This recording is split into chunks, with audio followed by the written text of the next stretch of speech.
Днес ще посетим един интересен обект, който се намира на 2 км североизточно от Перущица, а именно руините на червената църква Света Богородица.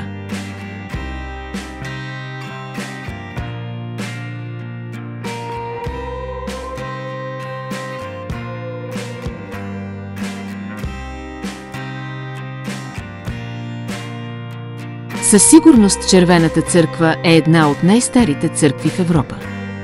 Веднага след свикания Вселенски събор в Сердика през 343 година, в цяла Тракия започнало строителство на култови сгради. Мястото е внимателно подбрано. Червената църква е построена в близост до староезическо светилище. Близо е до важния византийски град Филипопол и до най-важните пътища от Тракия за Бяло море и от Константинопол за Западна Европа.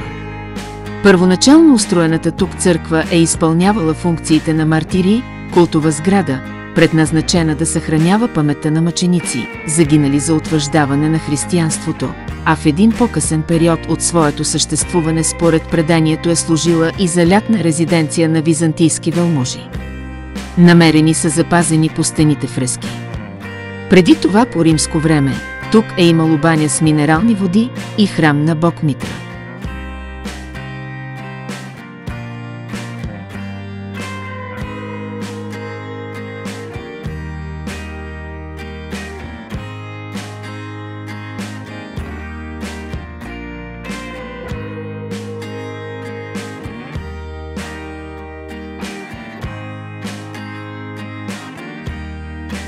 Червената църква е един от бисерите на раннохристиянската архитектура в Европа, архитектурен и археологически паметник от национално значение.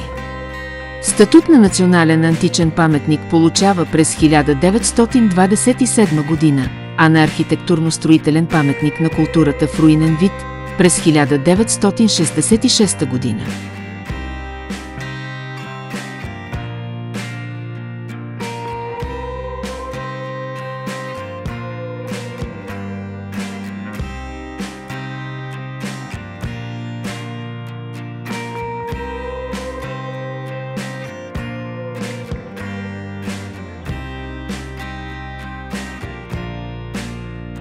Ако клиповете, които правим, ви харесват и идеята да показваме и опознаваме красотите на България, може да ни подкрепите като се абонирате за канала и натиснете камбанката, за да сте винаги информирани за наличието на нови видеа.